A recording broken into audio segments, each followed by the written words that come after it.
Hey everyone, welcome back to the channel. Today we're diving into something that a lot of people in the twin flame community struggle with. And honestly, it's something that can keep you trapped in cycles of self-blame for years. Let's talk about the mirror and why it so often makes you feel like everything is your fault. If you've ever been told that all the pain, rejection, or abandonment in your relationship is just a mirror, you're not alone. And you're definitely not crazy for questioning it. Because what if the so called mirror isn't actually about spiritual growth, but about psychological manipulation? Let's have a closer look at that. One of the core beliefs in the twin flame ideology is the mirror. The idea goes something like this. Your divine counterpart reflects back your shadow self, showing you what still needs healing. So if your twin flame rejects you, hurts you, disappears, you're told it's not about them. It's about you, your wounds, your fears, your illusions. And you're encouraged to ask yourself, what in me is being mirrored right now? And on the surface, that can sound kind of empowering, right? Like, I'm taking accountability, I'm being self aware. But underneath, it can be deeply manipulative. Because there's a fine line between self-reflection and self-blame, and this belief system crosses that line constantly. In some twin flame communities, especially Twin Flames Universe, this idea is taken to extremes through something called the mirror exercise. Followers are taught to turn everything around on themselves, and I mean everything. If your twin flame ghosts you, you're told to explore how you're ghosting yourself.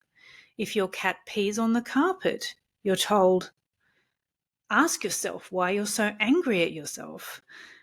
Now, obviously, I'm making a bit of a joke there, but it's actually not that far off the mark. And at first glance, it might sound like radical self responsibility, but in reality, it's gaslighting in spiritual disguise. It trains people to doubt their perceptions and blame themselves for other people's actions. And that's incredibly dangerous because it mirrors exactly what happens in narcissistic abuse. You're made to believe that if someone mistreats you, it's because you're the problem. Your pain becomes your fault. In the twin flame world, being serious about your journey means constantly asking what someone else's behavior reveals about you. So when your twin flame discards you, gives you the silent treatment, or vanishes without closure, you're told, don't be angry, just look within. And that creates a cruel psychological loop. You're hurt. And then you're told that your pain is proof that you haven't healed enough. You're blamed for being needy or unawakened. You're encouraged to meditate more, journal more, do more inner work, anything to basically suppress what you're feeling. And this is where it becomes spiritualized victim blaming. Instead of saying, hey, that was cruel, you end up saying, oh, I must have attracted that. And just like that, you're trapped, doing endless emotional labor to justify someone else's cruelty. And here's the tricky part. Cults and narcissistic systems rarely operate on total lies. They survive on half-truths. So there's value in self-reflection. There is healing power in understanding your triggers. And what makes the mirror concept so seductive is it borrows from genuine psychology, but then it twists it. Instead of being a tool for self-awareness, the mirror becomes a weapon. You're told your suffering is proof of spiritual growth, that doing the work means tolerating pain until it somehow transforms you. But here's the truth. That's not awakening. That's spiritual abuse dressed up as enlightenment. So what does healthy self-reflection actually look like? It doesn't invalidate your emotions. It honors them. It sounds more like, yes, I'm hurt, and that makes sense. It's completely normal to feel angry, confused, or devastated if someone you love ghosts you. That doesn't mean you're low vibration. It means you're human. If the pain feels overwhelming, if you can't sleep, if your anxiety spikes or old trauma surfaces, it doesn't mean you failed. It does mean that deeper wounds have been activated. And that's when support matters. Therapy, trauma-informed care, compassion. That's where reflection becomes healing. Not shame-based, not forced, but grounded and supported. Let me share something personal. When I was deep in my so-called twin flame journey, the man I believed was my divine counterpart suddenly ended things. His reason? Oh, you're too much. I need space. I completely spiraled. I called, texted, begged for answers, anything to make sense of it. He responded coldly and then blocked me on everything. And in my desperation, I even showed up at his apartment a few times, pleading for him to talk to me. Eventually, he threatened to call the police if I ever came back. That was my absolute breaking point. And ironically, it was the beginning of my real healing. Because I turned inward, not because a cult leader told me to, but because I chose to. I started doing therapy.